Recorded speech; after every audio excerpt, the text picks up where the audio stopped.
Hey guys, welcome again to another 12Petals Fireside Chat. My name is Justin Kim, zooming in from New York City, and as always, I'll be facilitating today's conversation, which is arguably one of the most important and loaded topics for musicians, emotional self-care.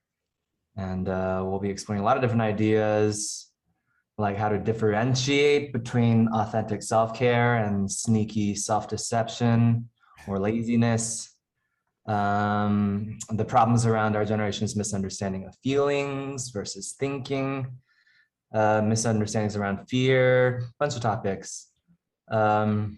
With us today are three of our cherished mentors, Jason Lai, Jeremy Harmon, and Andy Reiner. Jason is the principal conductor at the Yong Siew Toh Conservatory. I hope I pronounced that right. Great, you were wonderful, perfect. He's also the former associate conductor of the Singapore Symphony Orchestra. He's also a TV presenter, working mainly for BBC World. He's been on stage for TEDx talks. He's led corporate programs for conducting leadership. And last but not least, he's a coach for self-development, leadership, and presentation. And as a conductor, speaker, and coach, we're excited to get your perspective on how you've managed both yourself under pressure, and also how you've guided those that you've coached and taught. So we're really excited to have you on, Jason. Great to be here. Thanks, Justin. Jeremy Harmon is a multi-genre cellist and composer based in Massachusetts who performs internationally with the New York City-based Scariest Quartet. And he's the artist director of the New Directions Cello Festival, which showcases non-traditional cellists from the US and abroad. He's performed with artists like Pinchas Zuckerman, if I pronounced that correctly, and Lady Gaga, on venues ranging from Carnegie Hall to Newport Jazz Festival. And even with all this stage time, Jeremy has been able to pass on his skills to his students, teaching cello for over 20 years. As with Jason, we're excited to hear both how you've managed your self-care around such high-stakes performances and what you've seen in the students in like 2 decades of teaching. So welcome, Jeremy. Great to be here, and apologies for my boomy voice. Heavenly reverb over there. Andy Reiner is an award-winning fiddler, singer, actor, and composer who began playing at the age of 5 with the Reiner Family Band. Andy's toured and taught around the world, performing all kinds of genres: heavy metal, folk, hip hop, Swedish, Appalachian, electronic, Celtic. Andy's no stranger to the world of emotional management, especially in relationship to fear. He's known as the skiing fiddler, having played the fiddle while skiing all the way down Black Diamond level runs. And he's the host of the podcast River of Suck, a series of interviews with high-performing professionals around the topics of confidence, self-doubt, and attitude. And have you excited to hear your take on this topic today. Stoked to be here. Thanks for having me. Yeah, welcome, guys. And with that, we'll just get started. I think the best place to start is probably just like at the personal level, and it might be a deep place to start, but I think we can handle it. The question I have for you guys is, what has been the most difficult or scariest moments in your career throughout your path? Any of you guys can take it to start. Gosh, where do we start? That's the thing, because there's so many. Shall I go first? Do you want me to just take it off? Yeah. I remember, so to start my career as a conductor, I won this competition, this BBC conducting competition, and I found that really difficult because we had cameras following us around for the whole week. So it wasn't like a normal competition where you just did your thing in your own privacy. You had to kind of express what you were feeling, what was going on. So that was difficult. It was my lucky night and I won. And I remember the prize was to be assistant conductor to the BBC Philharmonic. And I remember on the first day of that job, I stood in front of the orchestra and I was 26. And there was this realization, I would say it was a horrific realization, that there were people in front of me that have been playing in the orchestra for 26 years. So what the hell could I teach these professionals? And that was just really so difficult in my mind. And that was, I remember feeling very, very scared at that moment. What let's I mean, I guess we can get a little bit into it each anecdote. So what did you, at the time, did you have the tools to be able to manage that? No, not at all. Not at all. I was out at sea, being tossed around very much so, and I was fearful, and there was a lot of am I good enough? Lots of imposter syndrome, a lot of, even if someone was doing this, you know, if two violinists were doing this, I would think it's about me. Oh my God, what are they saying? And of course, mostly it wasn't. It was about what they had for dinner or what they were going to do tonight or something. But you know, you have this thing in your head, this kind of voice, this inner critic voice that just says, "Oh my gosh, they're making fun of you, Jason. You're not good enough." And so I didn't have the tools then. Only in the last decade, I'd say, or in the last 5 or 6 years, have I really understood what that was all about now. And the realization has been revelatory. But before then, it was really, it was very difficult. And being an artist, we're hard on ourselves anyway, performing artists are. So, yeah. What happened, going back to that particular moment, like what was the outcome of it? Like how did you handle it in the moment? And then what was the experience like reflecting on it immediately and also later on? I felt that at the beginning of my conducting career, I was sleeping throughout the whole of it. I wasn't really aware. I wasn't really aware of what I was really going through, the torture that I was putting myself through, the shame and guilt about not showing up in the way that I wanted. There were a whole load of things that were just battling. It was a real, how can I say? It was like the film Gladiator going on inside. There was, you know, intrigue, revenge, killing, war, destruction, and I really didn't know. All I could do was kind of sleep through it. And it's only in the last really, when I became a coach and understood something was going wrong, and I let it go on for so long. And I would dearly love your viewers and listeners to not have to go through what I went through, and to kind of wake up to yourself, which is what this session's about. And I started to realize I was lacking self-care, and I was deceiving myself on all fronts. And when that moment came, I actually literally woke up and I thought, wow, okay, I do have gifts. I do have talents. It's how to use them. And it's how to take care of myself. It's how to draw boundaries and say, okay, if some criticism is getting too much, you can say, okay, thank you. I appreciate that, but I don't want to hear anymore. And it's okay to say that rather than just let it overwhelm you. It's having a sense of yourself and boundaries around yourself as well.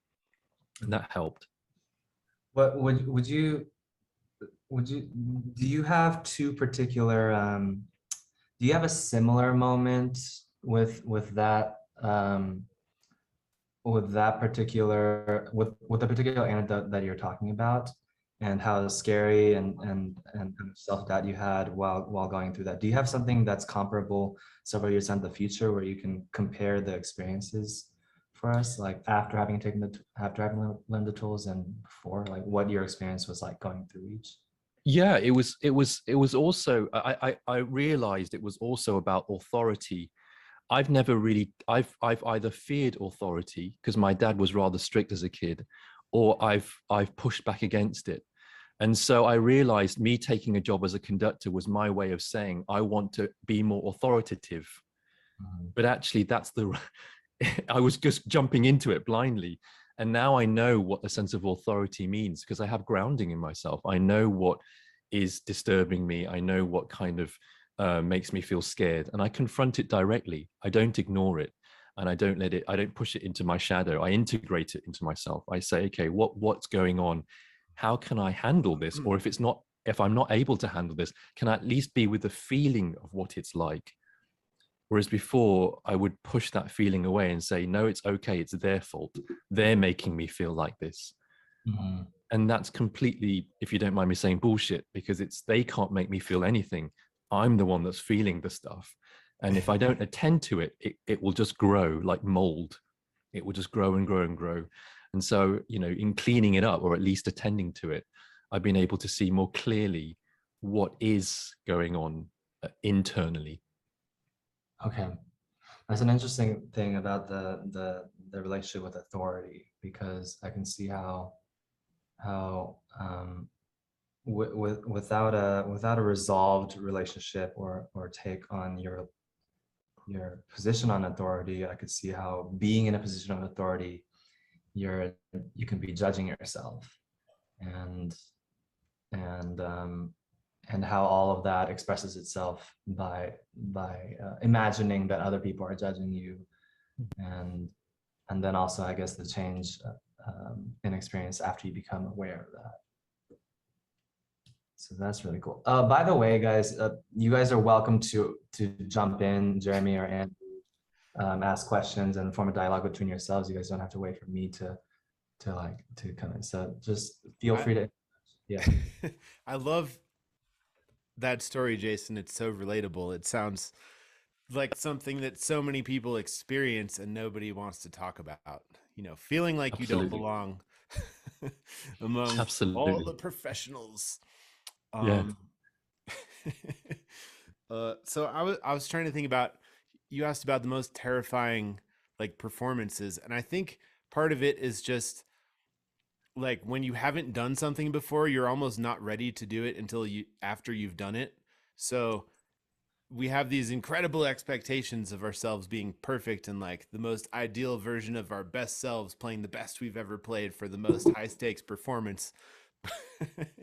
but we don't always play our best every day. So I guess for me, it used to be the most terrifying thing would be like playing on stage with some of my heroes, like trading licks. And I'm an improviser. I do a lot of improvising on stage. So to stand next to Daryl Anger, who was my hero when I was 11, and be playing like music with him on stage, and to make it crazier, Joy showed up and she happened to be there, and the bass player quit. So he didn't quit. He was at the Grammys.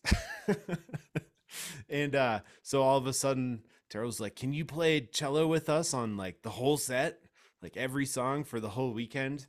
So there's a lot of pressure on us and we decided not to use charts, that we'd studied this stuff enough, and to go all off memory and hope it all went well. And there's like Del McCurry there and Stuart Duncan, who's another one of my heroes, just floating around the festival, and you're like, oh my gosh. But when it, there's the vision you hope it will be, and there's what it is, and and you have to reconcile the fact that there's all this stuff going on in your head about what you thought it was going to be, the solo you hope to play, but then you played this other solo. A lot of people probably liked this other solo, so it went well enough that he was calling us back for more gigs. So I feel like the fear is real. Like it's totally reasonable to be afraid of getting on a big stage with your hero, but at the same time, you'll be ready after it's done. The other thing that just jumped into my mind is I have been getting into acting.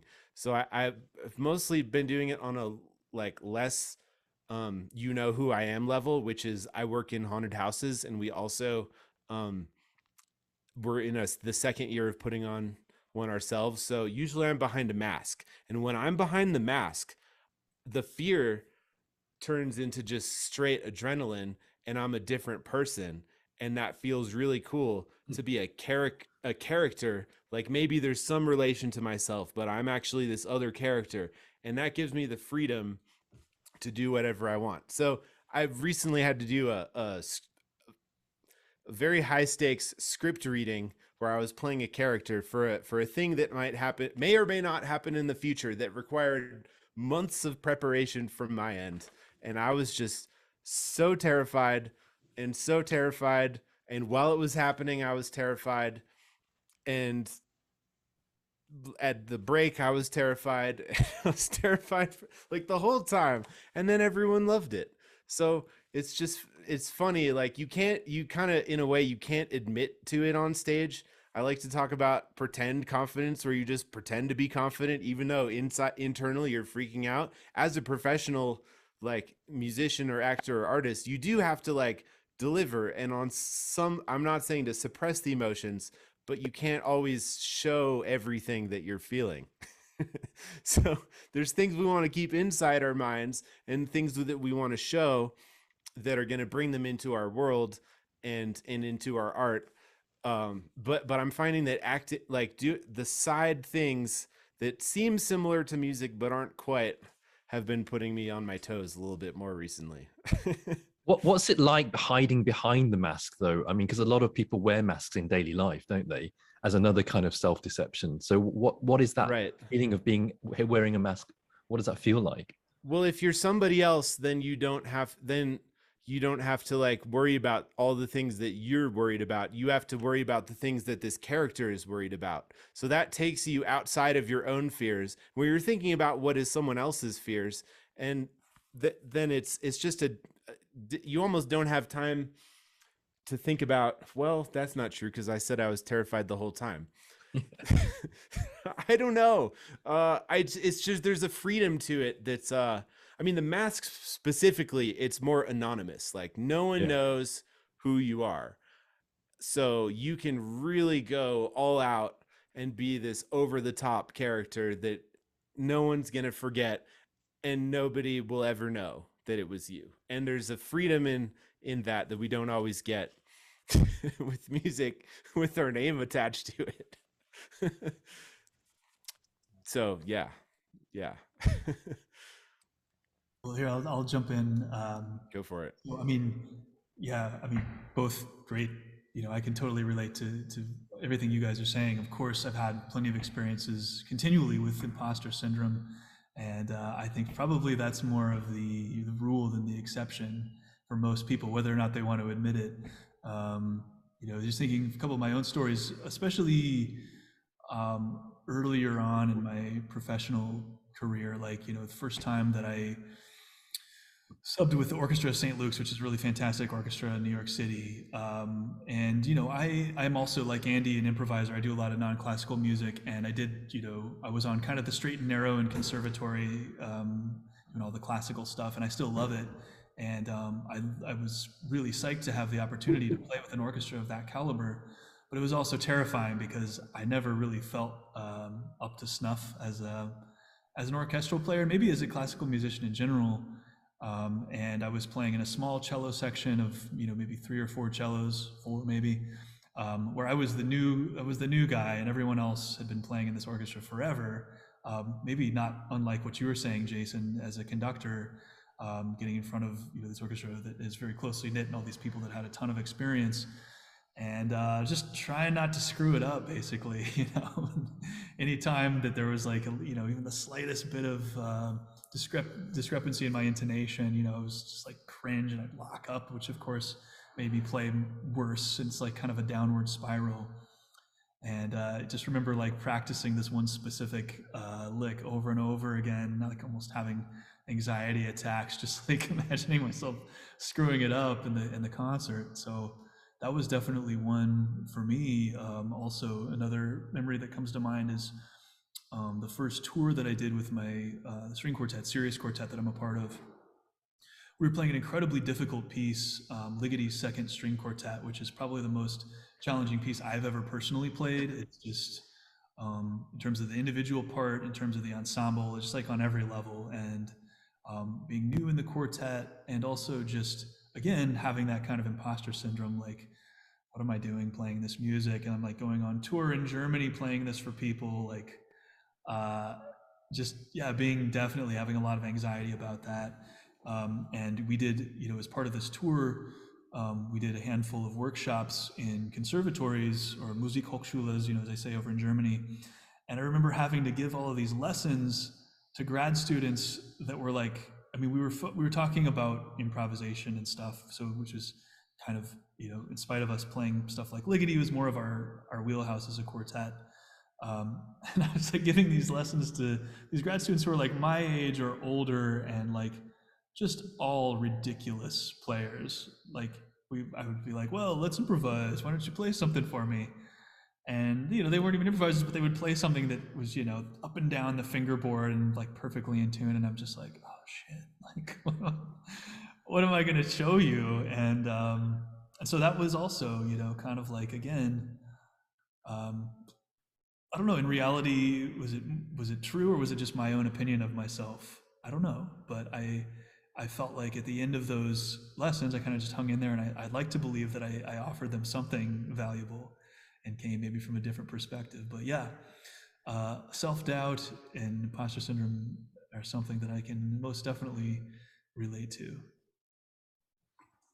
Yeah, I kind of want to take a step back here and maybe like zoom in on these particular moments in the past, and perhaps take some time, if you can, to like go back into that memory, and maybe and feel what it was like as you're going through it, and I'm wondering if you guys can name some of the fears that you feel as you're reliving that memory, like specific, like for example, like being judged as highly incompetent by the entire orchestra, Okay. or Yeah. like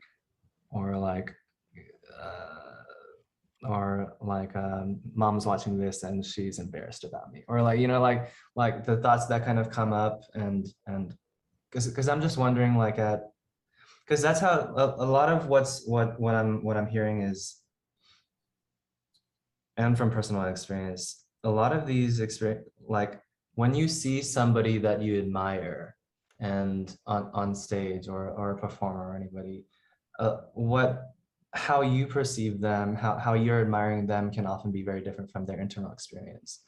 And I imagine that our viewers and some of the students or the mentees that are going to be seeing these will be looking up to you, and I've always felt very helped and also not alone when I see people that I admire or look up to reveal that the way they look, how confident they looked on the outside, was different from how they felt on the inside, and how I could relate to how they felt on the inside. So Jason, if you could start first, like, can you take a moment to go back to that experience and kind of feel out some of the fears that, or the stories that your fears are telling you? Yeah, I think it's I think it was a feeling of being out of my depth, a feeling that I would be found out, that actually I can't do this, that actually I'm a fraud, and they chose the wrong person. The orchestra had a big say in who they picked, right? And in my mind, it was like, oh, they picked the wrong person. The voice was there, and it was really painful. And in imposter syndrome, I think comes along with, packaged with imposter syndrome, it is a sense of comparison.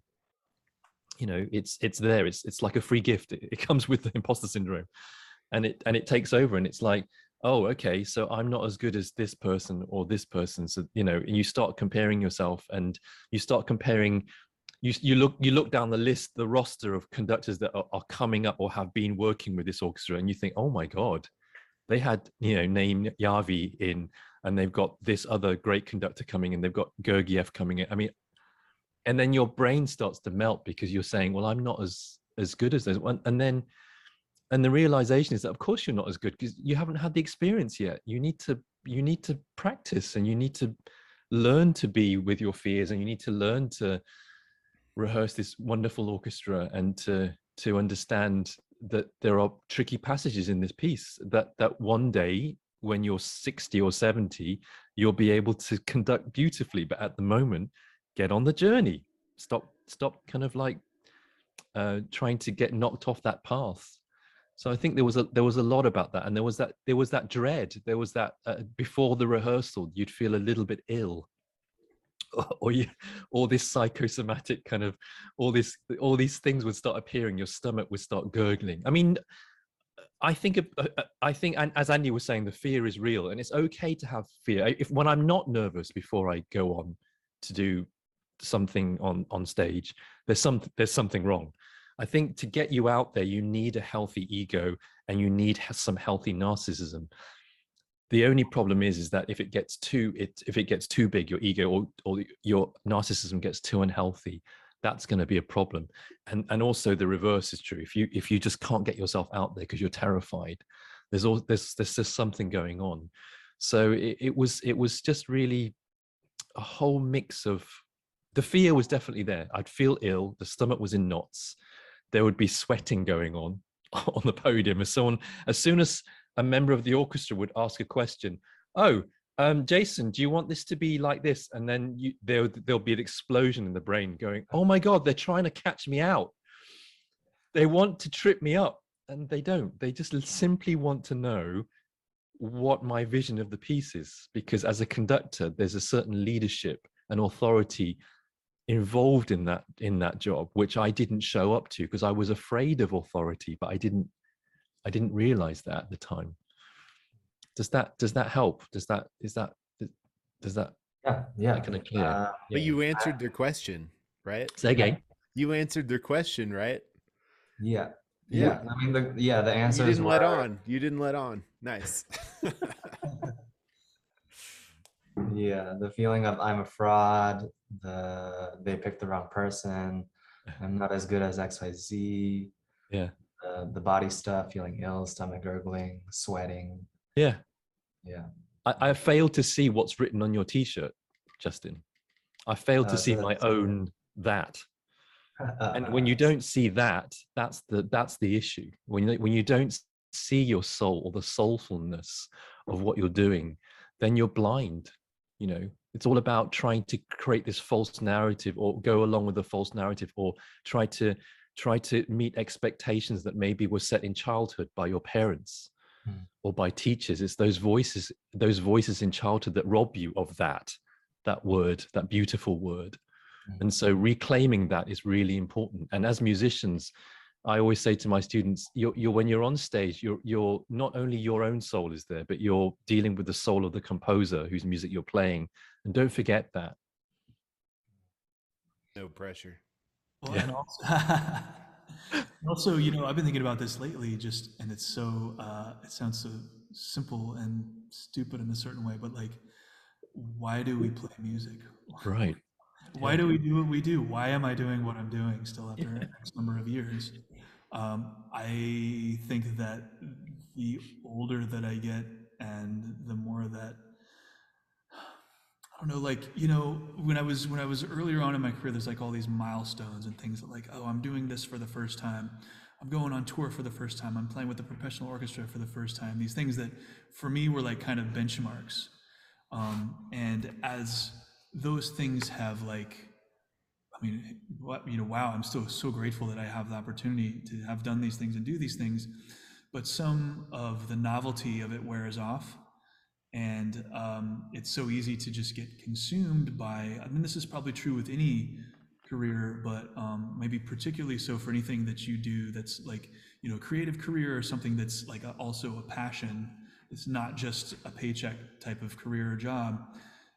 It can become that, I think, sometimes. And I have to put myself in check occasionally and make sure that I'm not losing connection, like you said, with the source, with the soul. Sometimes that's a challenge.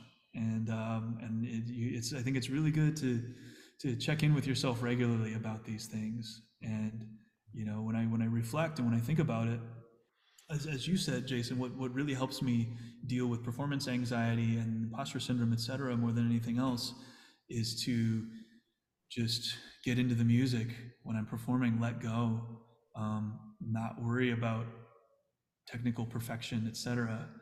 Because the more I worry about it, the worse it's going to get anyway, right? So the more that I can just push that out of my mind, like of course, you're not going to just, bring anything less than your A game intentionally. You're always, of course, going to try and bring everything that you have to a performance. So you have to like sort of cultivate a trust in yourself that even if you're nervous, even if you're feeling a little bit off, that you're coming from a place that's genuine. You're coming from a place where you're giving the best of yourself, and that has to somehow be enough. And I think when you can make peace with that, and when that can be enough, you're going to play your best, you're going to perform your best, and you're also going to be able to like forgive yourself if you're not perfect, right? And live with yourself as a human, as like the person that you actually are, right? Not some idealized, perfect version of yourself that doesn't really exist, So yeah, these are things that I got to just remind myself about regularly. Yeah. Well, so who's trying to be a musician or an artist here and did it because it was the safe choice? Like nobody. So this is a path fraught with disaster and fear and rejection, and everybody knows that going in. And so we choose this, and then we still get some caught off guard by it because, oh, that won't be me. That just happens to other people. So, I have a podcast called River of Suck Podcast because I'm scared all the time, and I started talking to other people to find out what they're scared about, kind of like this actually. And it all kind of comes back to fear. So when you're talking about these like negative thoughts influencing us at these moments of highest stress and risk and terrifying nature or whatever, like here are some of mine. Do they like my tone? Do they like my ideas? Do they like my shoes? Do they like my face? Is the sound guy putting enough of me into the mains? Will they like me? Will they want to give me a high five after the show? Am I good enough? Will I get a call back? It's just there's like the list goes on. And for anybody listening who's not on the panel, I would love if you would type some of your own fears that happen when you're playing. But I have some good news. We have a name for these thoughts. They're called thought piranhas. Okay? Thought piranhas are the oldest part of your brain that's trying to help you be a better person. But sometimes when it manifests as a negative emotion, we go, and we go down a downward spiral. I'll never be good enough. I'll never be good enough. Never be good enough. And then you get sad. But really, like, it sort of in a way comes down to like, are you prepared? Have you practiced? Because there's a difference between like being at a concert or gig or performance and being scared because you're not prepared. There's a big difference between that and like having practiced, being prepared, done the research, put in the time, at least the best you can. It's never going to be enough, of course. But like, if you show up like that, you're coming from an honest place. Like both Jeremy and Jason are talking about, you're sharing something that's exciting, that's beautiful, and that's amazing. And if you lose track of that and you get sucked into the downward spiral, like, good luck. So we all experience this and it's really hard. So I just think it's important for us to know that we're all feeling these things, and maybe by talking about it, we can feel a little better because we're not alone. Absolutely agree. I think the therapy part is really important. I think to actually talk about these things and share them really unburdens yourself. And I think at the heart of what you're saying, and I totally agree with it, is that we just kind of want to be loved. Mm-hmm. And yes. We want to love. We want to be loved and to love. And so when you accept that, actually it becomes easier because now we understand why we feel like this, right? So and that sense of love probably started like way back in childhood. Maybe you didn't feel that your parents loved you enough, so that's why you're searching for this kind of this love. But as a musician, I think it's really lovely to be able to give love, because that's what we do, right? Exactly what you were saying. Mm-hmm. Why would we go through all of this? There was a question that came up, said, would you go through it all again? Yes, I would. This is from Ten Yi Chong. I think I would go through it all again. This time, hopefully, I'd have better tools to manage. But if you're saying that if I didn't know the stuff that I know now, would I go through it again? I think I would go through it again, because I think it's made me the person who I am. Yeah. I don't know what your views are, guys. Yeah. Well, I'm going to jump in here. I'm reading this question, and it's such a great question. I'm just going to read it because anyone who watches later can't read it. For the stressful situations in which our speakers shared about suffering from self-doubt and the imposter syndrome, looking back, do you all think you would do it again?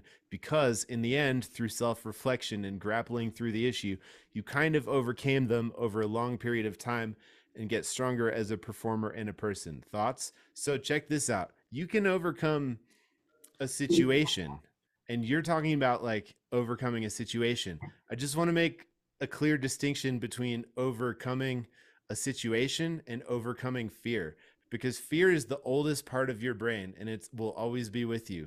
So you can fight it and go down the spiral into disaster, or you can embrace it. I went to a ski fear camp, and it was great. You ski around in a group and talk about fear and how to utilize it to your advantage rather than retreating to your wherever your brain goes when it's in trouble, the bottom of the spiral.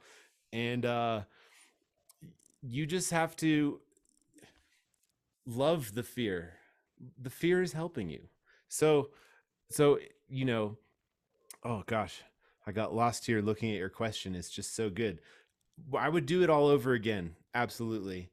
But if I could do it all over again, knowing what I know now, it would be easier. But Absolutely. I can't do it knowing what I know now. I can't go back.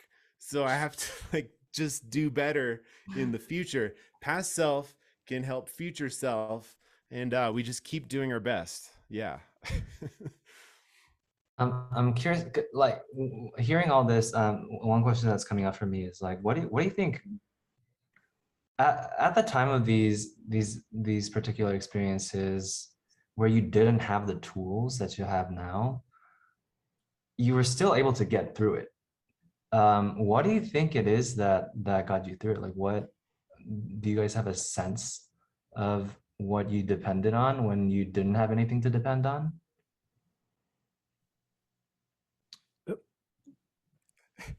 Well, I mean, from my perspective is that we all have this, I don't know what you call it, true nature, this really inner strength that we find that we tap into. And so I was able to kind of somehow tap into that inner strength and know that actually in throughout all this stuff that was happening, I could still get through it. I could still do it. So it was this kind of inner nature, inner strength, inner core that I knew I had. Okay, I remembered what I was going to say. I asked, this is a fear and anxiety expert. Her name's Kristen Ulmer. I love Kristen. I was like, sometimes I shake before I play when I'm nervous. Like I was thinking of a contest situation that I was in, a competition, and I was shaking so much through the final of it that I think that may have contributed to me not winning. And I got all sad. I was like, what do you do when you're shaking? Kristen, just like, you have to let it out. Shake. Before you go on stage, shake. If you're shaking, it's time to shake. So shaking it out, just like moving around, getting your blood flowing, because you're gonna, those endorphins, all the chemicals your brain and body are gonna put together for that performance situation, they're gonna happen. So if you walk on ready to go for that, but also just not admitting to it publicly, like never say oops, never swear after your mistake, just keep going, and nobody knows the difference. If you admit to it, the game is over. So you almost have to like, and this is where acting has helped me a lot. I try to be an exaggerated version of myself. So the exaggerated version of myself is not me. It's like who I want to be. And that person would never admit to a mistake on stage, maybe later after the show, but definitely not during the show. So it's like, move on, they don't need to know. If you tell them, they'll know. If you make a face, they'll know. If you keep going, there will be someone in the back who will be like, oh, that was a wrong note. Some like maybe, but probably not. So you keep going at all costs. A tangent. I love what you're saying, Andy, and like I agree with you 100%. And for some reason, like I'm having a memory of when I was in school, and you'd play a recital, or you'd go see somebody play a recital or a chamber music concert or something, and people would come up to you or somebody else to congratulate them, and their first response would be, oh no, I was awful. Oh no, I screwed up so many things. And, I used to say this and I would hear my friends say this. And like at a certain point, it kind of dawned on me that there was a certain almost like reverse pride in saying that, and that like you weren't able to sort of like accept that level of performance. And you had, it was a way of like almost covering in a way. And not only that, but it was actually also kind of unintentionally insulting to the person that was giving you a compliment. Totally. Right. And as soon as I realized that, I stopped doing it. Even like, didn't matter how I felt about a performance afterwards. My friend or somebody that was in the audience came up and told me they really enjoyed the performance. Well, I'm going to take that at face value and I'm going to say, thank you. I really appreciate that. And that doesn't have to anything to do with my own feelings about it. That can be separate and I can deal with that later. But I don't know, that's a little bit of a tangent, but it was something that kind of like that, a memory that was triggered by what you were saying, Andy. No, because you're playing music and they're having an experience. You can't break character of the experience. Sure. Yeah. And it's like you're rejecting their gift, and actually you're rejecting your own gift. Mm-hmm. So it's a double rejection there that's going on when you do that. So now if someone says that to me, I go, thank you very much. You just accept it. Right. Yeah. There's that.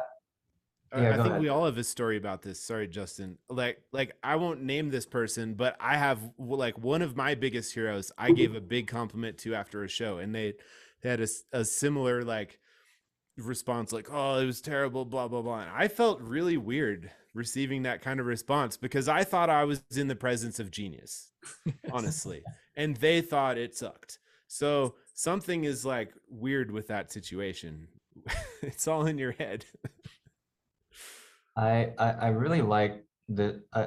This leads me to a topic that I didn't tend to go into, but I think is really important to go into, which is just like the way that your unconscious or unaddressed needs will control you. So in the case of the post-show compliment rejection habit, which I've been guilty of as well, I realized that what was going on for me was there was an unaddressed need to prove that I know what good intonation is and what being on tempo is. And that need was more important than I don't know, providing the performance. Like that need was important enough that I had to reject the compliment and be able to and prove that I knew that I didn't hit those notes.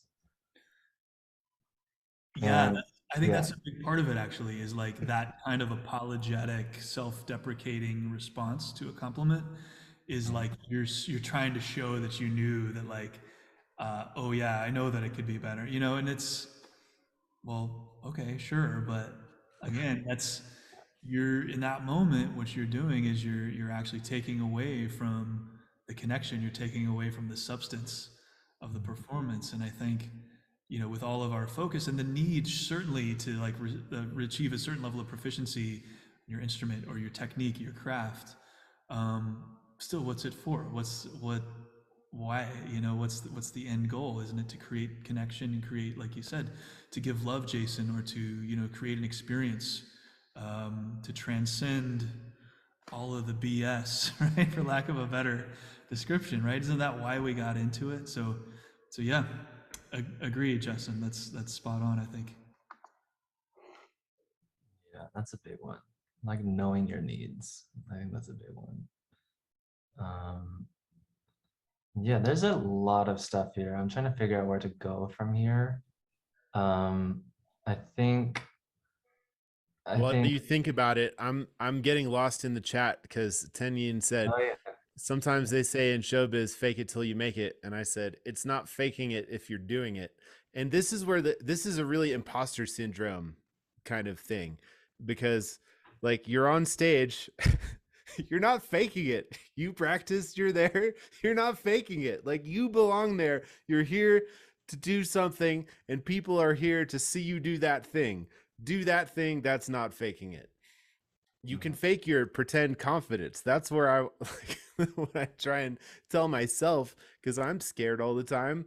I'm just like, whatever, I'm here to do this thing. I came a long ways to do this thing and I'm scared and I'm going to do this thing. That's not faking it. That's embracing the fact that this is not perfect and I will still continue and I will try to deliver the love to the people. Okay. That's all. Thanks. Yeah.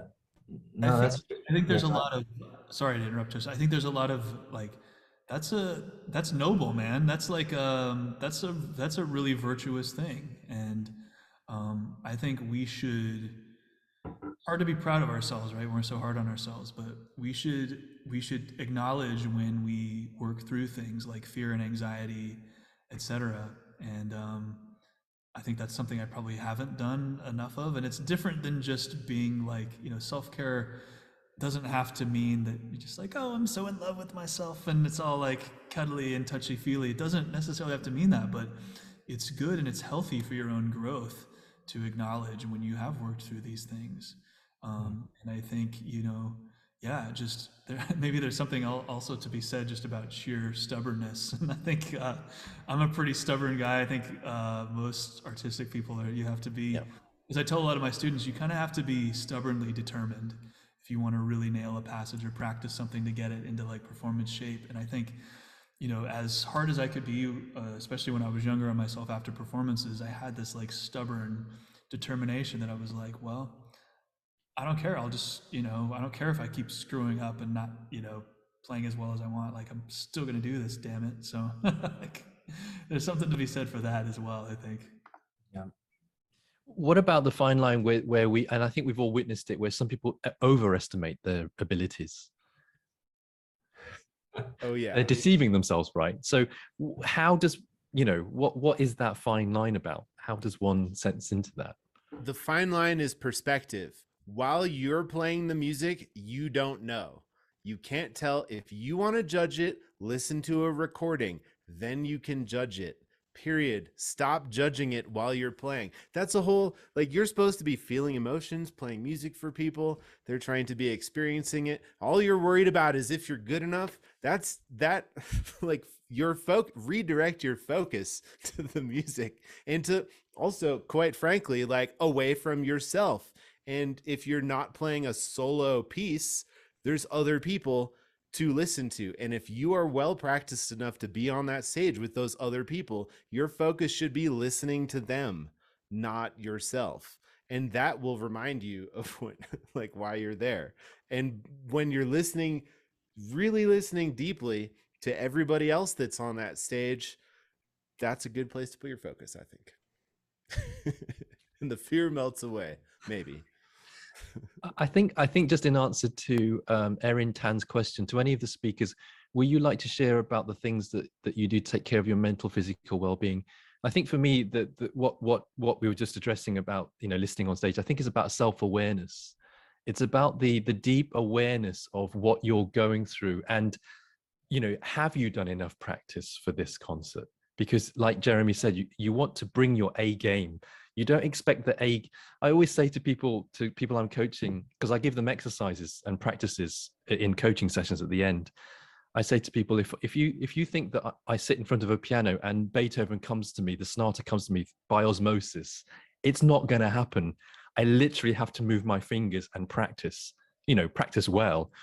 And so, you have to be able to know the awareness of, have I done enough, and the awareness of, okay, I'm being hard on myself now. And I think in answer to Erin's question, the practicing of awareness is so important. What are you going through?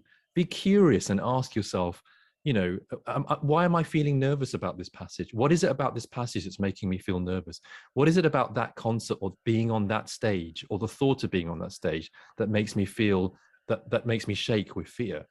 Be curious about it. Curiosity and awareness are things that can really help. Yeah, that's a really interesting one, because I feel like it's really hard to it's really hard to have deeper levels of self-awareness without the right kind of person to bring it out, or without seeing it reflected in other people. Like, I can imagine like there have been times in the past where my awareness wasn't as good, and if somebody asked me, what are you feeling right now, I'd be like, I'm feeling like Tiffany's being fucking annoying. Like, there's like, instead of like I'm feeling afraid to ask this particular question about this thing that I'm unsure about. Like there's these levels to the awareness, and then maybe somebody else reveals or admits that they feel a certain way, and I'm like, oh, that's actually what I'm feeling. It's not her that's the problem. It's this fear that I have that's actually making me express in anger. And on that note, I'm curious, like, what are some of the most impactful or difficult things that you guys have had to admit to yourself? Like, what you can choose either what's been the most difficult things to admit to yourself, or what changed you the most after admitting it to yourself. Wait, I got this. This is really easy for me. I told you I went to this camp. It was called the Art of Fear camp. And I thought that I was going as a podcast host who had a perfectly healthy relationship with fear. I thought that it was all good. And through some deep questioning and self-reflection in the workshop, I found out that was not at all true. So even just admitting to myself that I was afraid generally about like a lot of things, that's some self-deception right there. I'm not afraid. Well, how are you going to like harness that fear? And Jason's really onto something with the whole like third person perspective. If you can't take a step back and look at what's really happening, not just inside your head but around you and your place in the world or your situation, you'll never be able to deal with it. So yeah, admitting to myself that I'm absolutely terrified all the time, every day, and that's okay. I'm afraid of fear itself.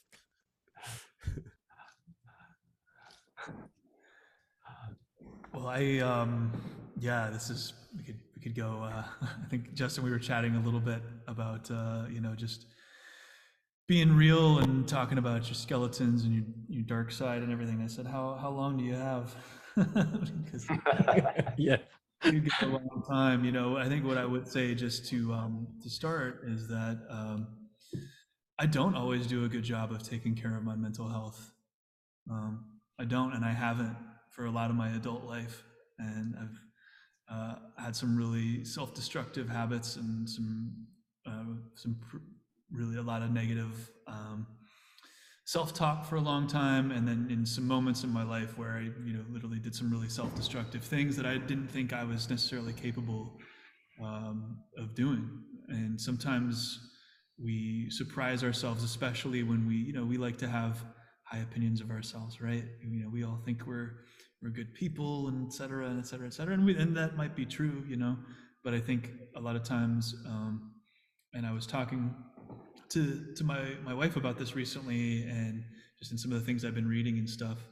And maybe part of it is just like getting older and just reflecting on things from a different perspective. But I think, I think maybe a lot of us will reach a point in life where life kind of breaks us down, and our opinion about ourselves is not as rosy and blemish free as we thought. And I think that might be an actual really important part of growth. And that probably will manifest itself differently in each one of us individually, because we all have different experiences, of course. But I think having that breakdown is important, actually. And humility is important, actually. And if you have that, and you can live with it, and kind of like what Andy was saying about fear, similar in a sense that you're kind of acknowledging the real rather than just believing maybe a sort of like self-crafted illusory version of yourself. If you can get down to what's real, then you can actually start to deal with it. And if you don't get down to what's real, then you won't really have the opportunity to deal with it. And it's hard sometimes. It's really hard. Man, you just mentioned at the beginning of that skeletons and dark side, and it made me realize I forgot to really answer the question. And here's a question for you all. Do you have a healthy outlet to let out your negative emotions? Because if the answer is no, it's time to start figuring out one. For me, in October, I go scare people. I'm going to put on a mask. I'm going to go scare people, and they're not going to know. Like, that is a healthy way to show a side of myself that I'm not allowed to show. If I did that in the supermarket, kicked out, arrested, whatever. But these people are paying to be scared, and I'm going to scare them, damn it. But it could be like running or biking or skiing or like literally anything, like physical movement. I think is a great place to like really get through your thoughts. If you're just sitting around drinking coffee, like, I hope it gets better, like get outside and move your body. Because if you don't have any kind of healthy outlet for those emotions, they'll be stuck. Yeah, I think somatic awareness of, soma of the body, being aware of one's body. As a coach, I try to integrate my clients, anyone I'm coaching to really align with what's going on in the head, what's going in the heart, and what's going on in the body, because we tend to ignore the real estate below our head, and we forget that we have these bodies. And as musicians, we need our bodies. As a conductor, if I'm not somatically aware, game over. I really need to know how these things are moving together. But just, I think, just in response to your question, Justin, one of the big realizations for me was the idea of authority. And I think where it came from is that my parents were born in Hong Kong, which is where I am here at the moment under quarantine. So I'm in a hotel room, a few more days left. But I was born and educated in England. And part of my fear of authority came not only because of the strictness of my dad, but because I was bullied. I was picked on as a kid. And actually, most of the people that picked on me were white males. So most of my life, I've had real fear of white males because they're the people that picked on me. And so it was a huge realization, because and every time, you'd be a little bit afraid, especially if you have like an alpha male or something, you just think kind of you retreat. And so the fear was I was projecting onto others, and I was losing my own sense of authority and my own sense of being, owning who I am and what I am. And so when I found that out, that was huge for me, because I'm a better conductor for it. I'm a better human being. I'm just more in touch with what I lost, what I gave away.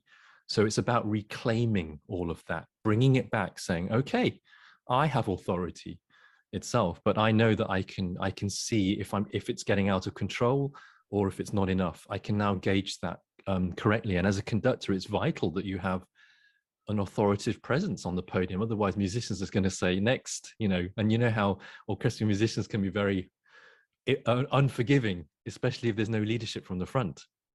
So it's about inner leadership. I think that was a huge thing for me to find out. And I just want to say to the self-care versus self-deception, like my big thing is skiing. I love to ski. Self-care is going skiing for 2 hours before I practice and do everything else. Self-deception is skiing all day and not practicing and not showing up prepared.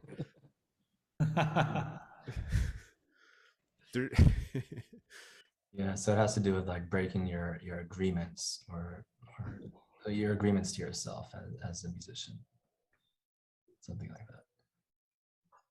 that. Just real quick, are you guys good to go for another 30 minutes? I wasn't sure if you were on for it. Yep. Okay. We're here for you and for everybody. I just need to switch my aircon cooler because it's really hot in here. So give me a moment. Okay. Yeah, I think there's a lot going on here. I'm like going back to the admitting the difficult thing to yourself. Andy, you mentioned that you're afraid of a lot of things. Jason, you mentioned, which is really interesting, the fear of white males, which can be really tricky to become aware of, because I could imagine, like, intellectually you're like, I'm not racist, or I don't philosophically believe that white males are mean or bad to me, but I'm sure through whatever your path was, you realized, at least at a feeling level, you were experiencing some kind of discomfort or fear around them, which I think is really helpful to know, not just that you feel that, but then through some kind of therapy, where realizing that it's not coming from that present moment, it's coming from some kind of past experience, like a conditioning. So that's really, I feel like that's so important to acknowledge. Jeremy, did you have any particular impactful or difficult things you've had to admit to yourself that you wanted to share? It's just too long.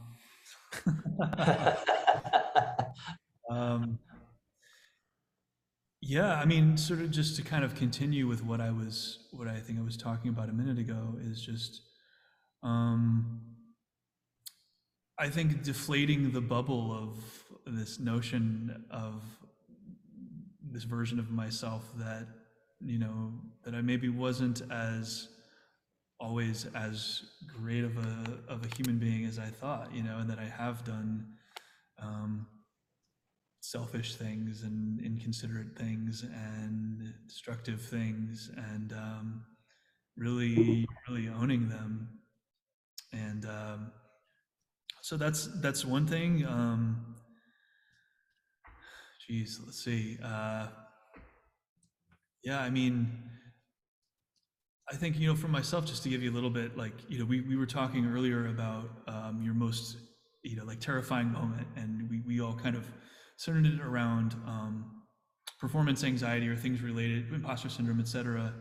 And I think, was it Andy maybe that said, like, who decided to go into music because it was like a safe choice? And so the answer is like nobody, of course.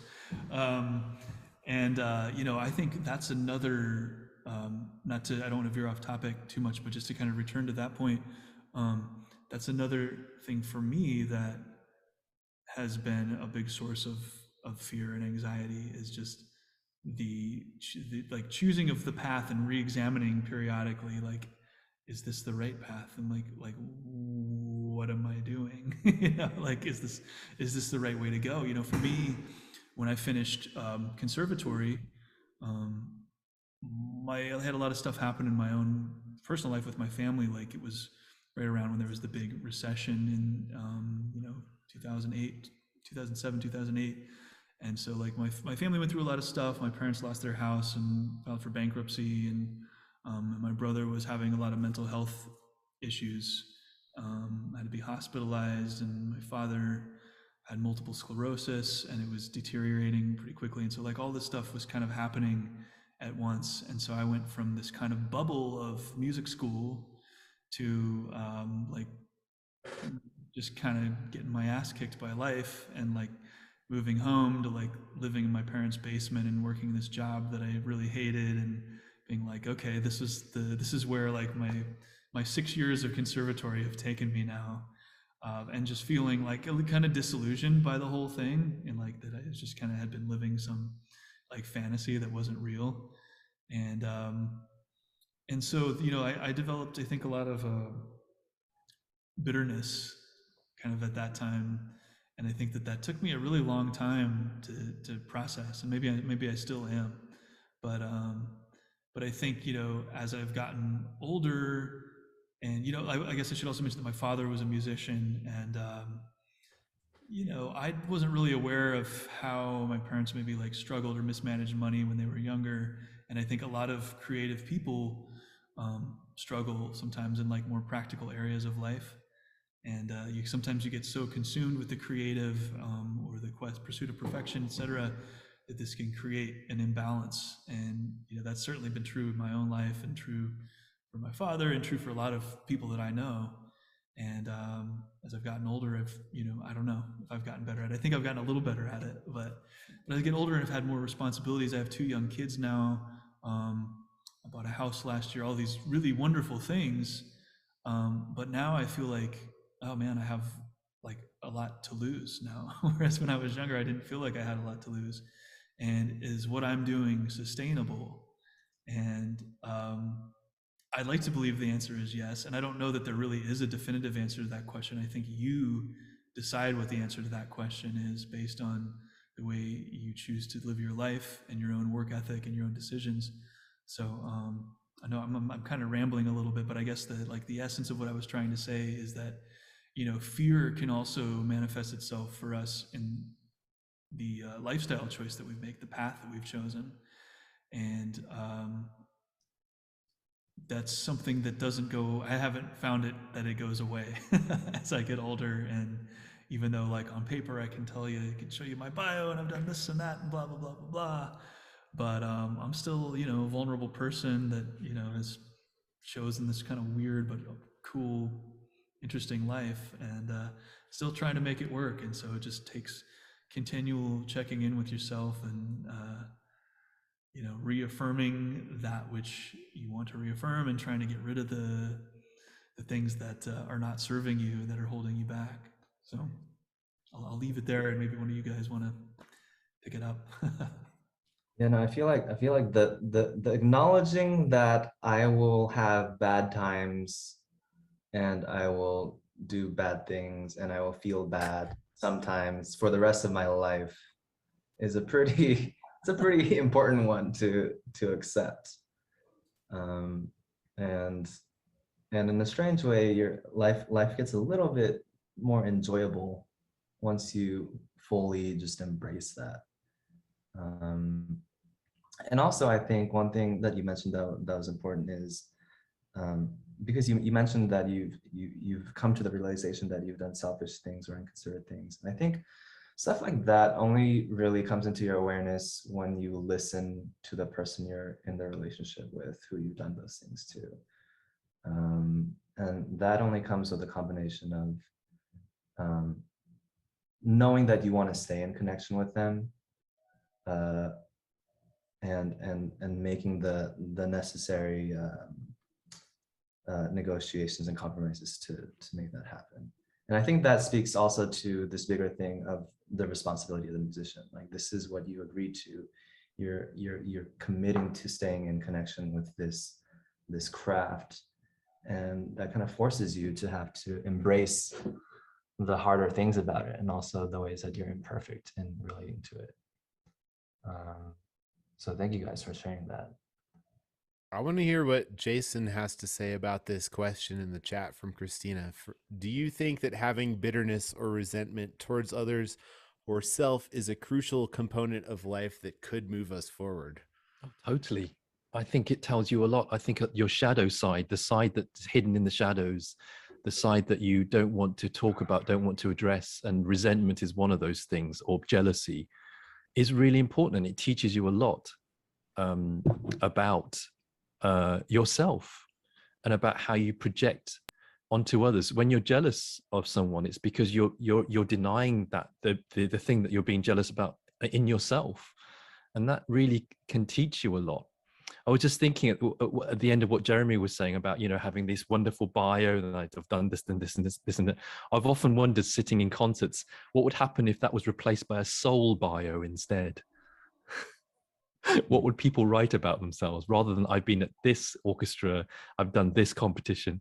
What about, you know, the feeling, or what about what you felt in life, how you think you failed in life, what you think you could do better? And it taps into this kind of the negativity thing side of you. People are afraid of that. They don't want to address the negative side, the bitterness and the resentment in their life, because it makes you feel that you're small. But actually, this feeling, that smallness, is really vital to owning the space. Once you've reflected, and once you've actually gone into that, why am I feel so bitter, resentment? why is this orchestra not offering me concerts? Why am I not getting gigs? And that person's getting gigs, and that person's not as good as I am. What is that all about? Go into it. Try to find out what that jealousy is about. What are you giving away? What do you feel that you're lacking in? I think that's my view, Andy. What's your view, Andy? Well, it's hard to control feeling bitterness or resentment, but I do think that focusing on them is just a downward spiral rather than focusing on how, because in a way it's like that's sort of putting your feelings on somebody else. That's almost a distraction from what's really happening. Like okay, I try to be a positive person, but there's some people that I feel bitterness or resentment towards, and it's also not black and white, because sometimes those people who I resent so much, maybe there's still positive things that they brought into my life. So it's not all like one or the other. But you can control how you respond to emotions. You can't control which emotions you're feeling unless you're crazy and you're taking drugs like beta blockers so that you don't experience emotions like the way your body thinks you should. Which I guarantee you is not going to be the kind of performance that people actually want to see, which is a human who is flawed, a human who is not perfect and is an artist, right? So I think it's part of us, and we should accept that, but not let it hold us back from doing what we actually love to do. And just in answer to so I think did you read the question out, Andy? I'm not sure if you did. Did you read the question? I read the first one, but now there's another one. Is the antidote to bitterness and resentment empathy? I'd say compassion as well as empathy. Yeah. So passion meaning suffering. So compassion means with suffering. So be with the suffering of yourself and be with the suffering of the other, and empathize. Yeah. And isn't that part of self-awareness? It is. Totally. Sorry, Jeremy. No, it's okay. So self-awareness, and maybe also self-acceptance too, because I think a lot of times for myself, bitterness that I would feel towards others, or jealousy or resentment, it actually, when I really analyzed it and thought about it, it really had less to do with others, and it had more to do with my own dissatisfaction with something within myself. I think we project a lot of times onto others something that's an internal thing. If you're truly happy and at peace with yourself, at least for myself, when I'm in those states of mind, I tend to be less concerned about others. I mean, not in a different sort of way, but like I don't think that way, because I don't care. I'm happy. I'm feeling good. I'm not worried about like what X, Y, and Z gig, like the gig that they got and who they're playing with. Like, I'm more likely to be happy for them. Or if it's like one of my friends, like, what a concept. Like, why don't we be like happy for each other and like celebrate each other's accomplishments? And a lot of this, I think presently, social media encourages this kind of thinking. And I think as a society, we have a really unhealthy addiction with social media, myself included. And it creates a lot of really unhealthy ways of thinking about ourselves. It creates, like, as you were talking about, Jason, like we tend to curate our lives, and people see these manufactured version of our lives through social media. And so you're looking at all of these manufactured versions of other people's lives, and it's causing you to feel various things. A lot of times, inadequacy, insecurity, etc. And we really need to reevaluate the way that we use these tools, and the way that the amount of control that we actually give them over our headspace. So I think that's a big deal, and that's something that we could all really benefit from just reevaluating and thinking more carefully about. I remember someone asked me recently, but isn't all this self-work, Jason, just it's like social media. You're just interested in about yourself, aren't you? It's just self. Isn't that just self-centered? And I think the distinction here is that the social media is an external self, but the self work is internal.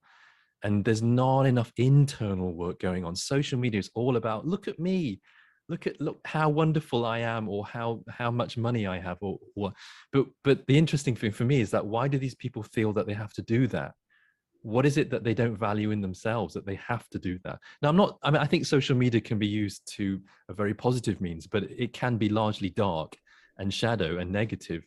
And so I think that's the big question for 21st century people growing up in this century. How can social media be used in a positive way, rather than, unfortunately, as it seems at the moment, it's been used rather negatively? And it falls into the topic of today, self-deception. People think that posting about themselves is self-care, but actually, is it self-care? Is it more self-deception? I don't know. I'm going to post a video of a moose in my yard later tonight. Well, I'll follow you. I want to see that. But that's awesome, because that's nature, and it's like, wow, I'd love to see a moose in my back garden. Yeah, it's like, God. Well, part of what's missing. You're talking about the creature, not the dessert, right? Yeah. With this was a bull moose with antlers. I'm really excited about this. Yeah. It has nothing to do with my ego. No. I think part of this social media thing is like, there's actually two strategies that people are doing with their posting. There's people who post impossibly perfect things, and there's people who post really vulnerable things.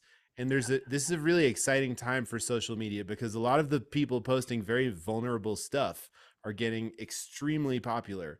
By the fact of them not being perfect is what draws people in. I think as artists, it's important to remember that, especially when we look at the posts from the other people where they're all perfect. Well, you didn't jump from point A to point Z. There's all this imperceptible small things, and that's your practice time. That's that you ate some healthy food. That's that you did it over a long period of time, slow, small steps, not just like a giant leap to the suddenly your talent was discovered and now your life is perfect and fine and you have a booking agent. The process is messy. You have to suck at something before you can be good at it. And we have to remember that when it feels impossible, when we think we suck, and when everyone else is perfect. I mean, I agree with you that some people, using it positive, and they're posting about the vulnerable side. But I guess that's dangerous, because then people begin to think, well, how vulnerable can I be? I'm more vulnerable than that person. And then, and then you're back into, so then when is it oversharing? Yeah, it's tricky. Social media is tricky. It's really I find it quite tricky, but yeah. No doubt. Yeah. But I can't wait to see your moose. You can follow me on TikTok at I will. Fiddler. Oh, TikTok. I haven't. You know what, right? I downloaded TikTok about a year ago, and I said, I'm just going to check it out. I was on there for 45 minutes straight. Mm-hmm. I couldn't get off it. And so I deleted it from my phone, because I thought, no, there's no way. This really drew me in. And I thought, wow, I didn't have the kind of discipline to say, I'm going to get off this TikTok now. So I kind of removed it, but it was very entertaining, I have to say. I just like that it'll show your stuff in theory to random people. Yes. Like if I post on, because like I make a lot of money by posting about my teaching on Facebook. I tell people that I'm doing something, they come to my workshop, life is good.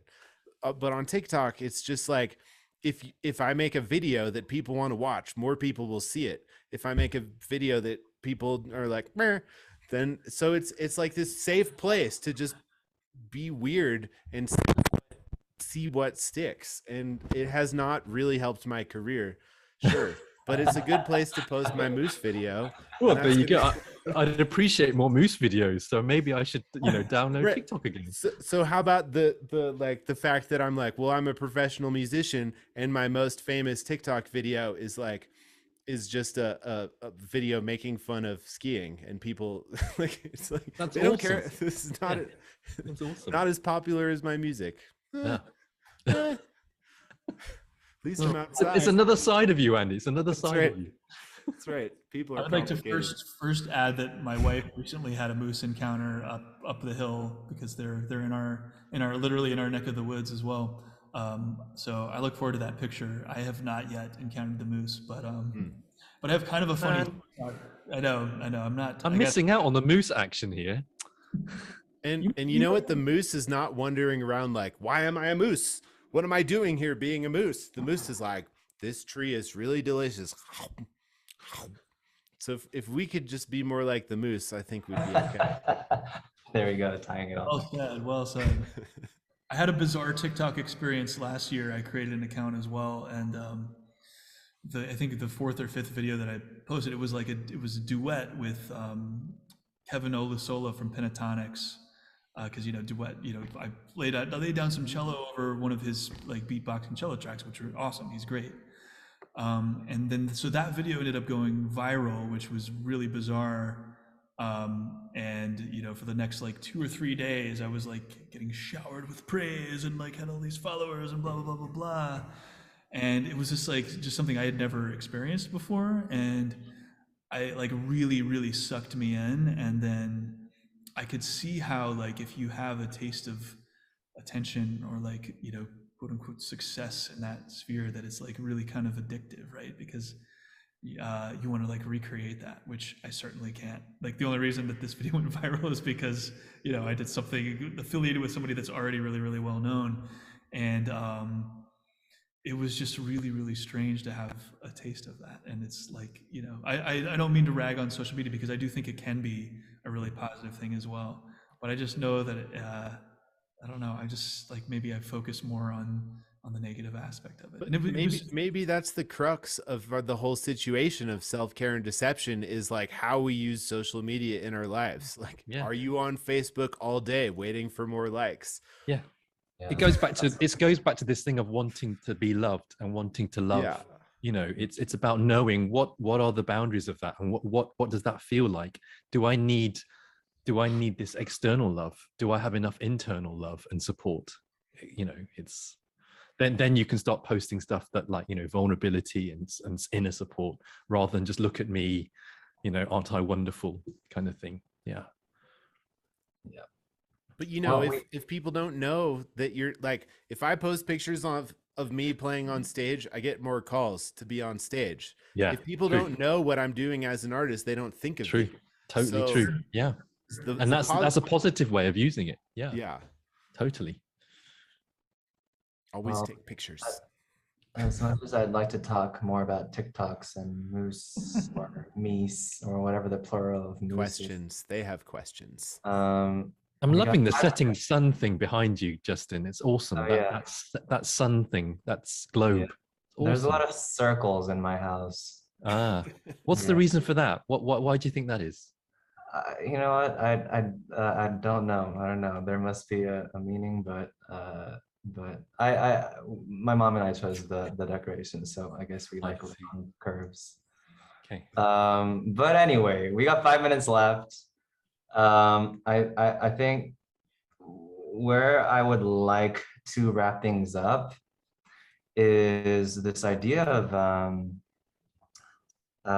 acceptance, and I think or voluntary acceptance. I think the theme of like knowing that you chose the path of the musician, knowing that it wasn't the easy path, is an important thing to acknowledge. And I think we've covered a lot of things throughout this talk of like things that you just kind of have to accept about the lifestyle you're choosing, and to kind of know what those things are, to lay them out, and to make the decision of being like, okay, I'm going to bear and deal with these. So I'm wondering from you guys, what are some of the agreements that you think you need to have with yourself to make yourself feel like when you're in the moments of fear, when you're in the moments of suffering as a musician, you're doing it voluntarily. What are the things that an aspiring musician should know that they're going to encounter on the path to where they're going? Google Calendar. Some kind of organizational system. You can't keep it all in here. So sometimes if we fail, it's because we were unreliable and we forgot to show up for something. But that might also just be like, and then we feel really bad. It's Yeah. terrible. Yeah. Student shows up for a lesson and where are you? You're at the grocery store. So like or taking pictures of mooses, right? in some ways you have to, like, your past self, which is now the present, has to help out your future self by giving that person a path to follow. Like, if I know I'm supposed to be somewhere, I'm going to be there and it'll be fine. And that might be that you need to show up for a practice or whatever, but that's a basic small thing you can do that helps you out in the future. And then you'll thank yourself and you might feel good. So I will keep a calendar is one. That's one. Yeah. For me, it's about. Sorry, Jeremy, did you want to say something? No, you go ahead. Okay. Sorry, your screen lit up, so I thought you were about to say something. For me, it's about having a beginner's mind, applying a beginner's mind to everything, and actually accepting that I don't know things. I don't know as much as I think I do know. In my mind, it's narrative that I should know this. I should know this. Well, if I go into something and say I don't know anything, like this talk, I don't know how it was going to go. I didn't know that you guys would be so wonderful to spend this wonderful time with. And it's been, I had no expectation and I just kind of went with it, and I was very present, and I was accepting. It's accepting yourself as well, but accepting that you don't know everything and go into everything. Even if you're a seasoned professional, you've played this concerto for the 26th time, go in it thinking, I'm going to go with a beginner's mind and see what happens. Oh, that's great. I love that. I think maybe just to riff off that just a little bit. When I think about my own self, like I knew that I really wanted to do music. I knew that I wanted to be, the best cellist that I could be, but I didn't really, and this is just individual to me. I didn't have a really specific plan of like what I wanted to do with music. Well, when I was a teenager, I wanted to play metal. I wanted to be a guitarist in a metal band. That was the one thing that I knew I wanted to do. So Andy, we're gonna chat. And that didn't work out very well, and that's a lot of like sleeping on basements with weird people anyway, for me, because I think I didn't have a super clear idea, I was just sort of like open to whatever came my way.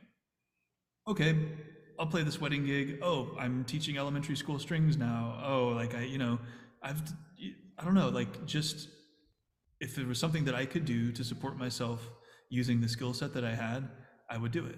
And that's kind of been my sort of guiding principle. I think mostly for better, right? So I've gotten to do some really cool high profile stuff, but this morning I was up at 6 a.m. so I could go to high school and teach kids Suzuki Book 1 songs that were just starting cello, and it was awesome. I had a great time with them. Right. So I think if you can accept not just the cool, flashy stuff, but if you also if you can really embrace the bread and butter, daily grind kind of stuff of being a musician, that's a good sign that you're kind of in the right place. And just because you're doing stuff like that, or maybe you're only doing stuff like that, or mostly stuff like that, that doesn't mean that that's all you're ever going to do either. Right. So I think for me, it's just embrace the opportunities that you have, make the most of them, and you may be surprised actually where that takes you if you don't have kind of an entitled mentality and you're just grateful for what you're able to do. Do you like suffering? String instruments are perfect for you. Yeah, all those. I was a cellist in my former days, and all those calluses on your thumb and your fingers, right? Oh my word, the pain. Mine are embarrassingly small right now. Oh, okay. Get practicing. I know, right? I'm gonna go beat myself up about it. Don't deceive yourself, Jeremy. Come on. There's a little bit of self-deception going on with my thumb. Well, all right, guys. Well, we're at time now. I think we've gotten to a really good place. I think the things that I've learned with regarding the accepting what your deal is as a musician. Some of the agreements are I will keep a calendar. I'll be open to accepting things, or accepting that I don't know sometimes. I'll do things that I'm not ready for. I'll try the less flashy things. I'll be open to trying those. I will judge myself. and I'll be okay with it. I will be afraid a lot. And I will develop calluses. And sometimes I guess I'll take pictures of mooses if that's what tickles my fancy. I think that's a good place to stop, guys. Thank you guys for your time. Thank you for the wonderful conversation. Thanks 12 Petals team as always. Thank you all of our audience for being here. And yeah, that's our fireside chat. Thank you guys. Thanks for having us. Thanks, Christina, for bringing us together. Thanks, Justin, for moderating us. Really appreciate it. Absolutely. Thanks, guys, for joining us as well. Thank you. Real pleasure. Thank you. Great to be on. Thank you, everyone. See you soon. Bye. Guys.